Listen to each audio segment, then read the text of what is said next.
इथनेसिया क्या होता है? Mercy killing.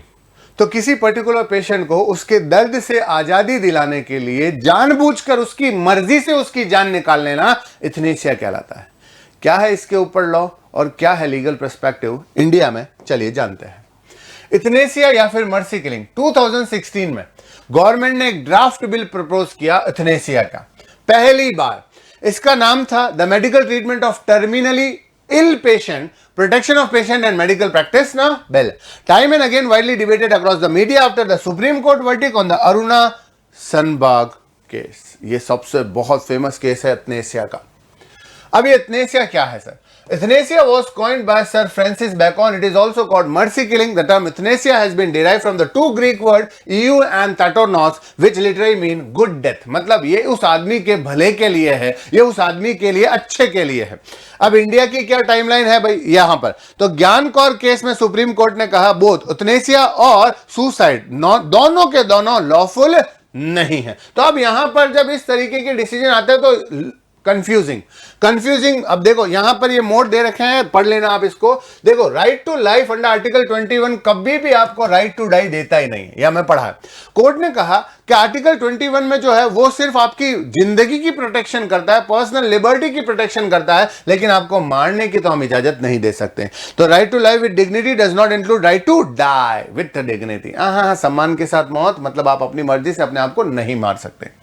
2006 में 196 रिपोर्ट आती है लॉ कमीशन ऑफ इंडिया की और कहता है the medical treatment of terminally ill patients bill 2006 however no law was made on euthanasia. Bill आया लेकिन उसको असेंट नहीं मिली, वो नहीं बन पाया।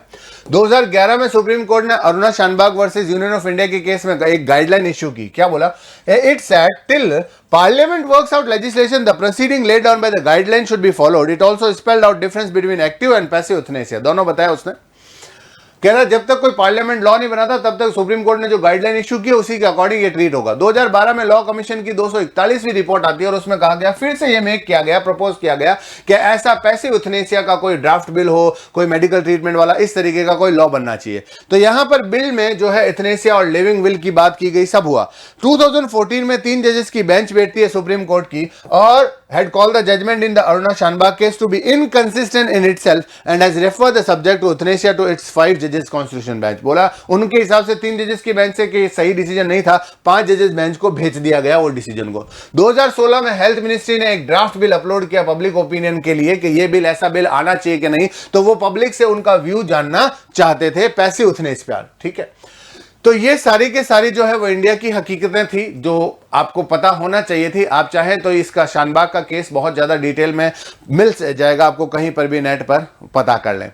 मैं आपके लिए इसी जानकारी के साथ ही एक बहुत ही प्यारी सी और जानकारी और लेकर आया हूं। गर्मी बहुत ज्यादा है तो इस समर सेल को बिल्कुल भी ना भूलें। डेट नोट कर लें, 14 से 20 जून बहुत प्यारी बचत होने वाली आपकी। क्लैट के सभी ऑनलाइन रिकॉर्डेड कोर्सेज पर 90% तक की छूट पाएं। घर बैठे स्टडी करें, तैयारी करें, अपने 2025 की तैयारी को और ज्यादा मजबूत करें। तो प्लीज डेट नोट कर लीजिएगा, भूलिएगा नहीं।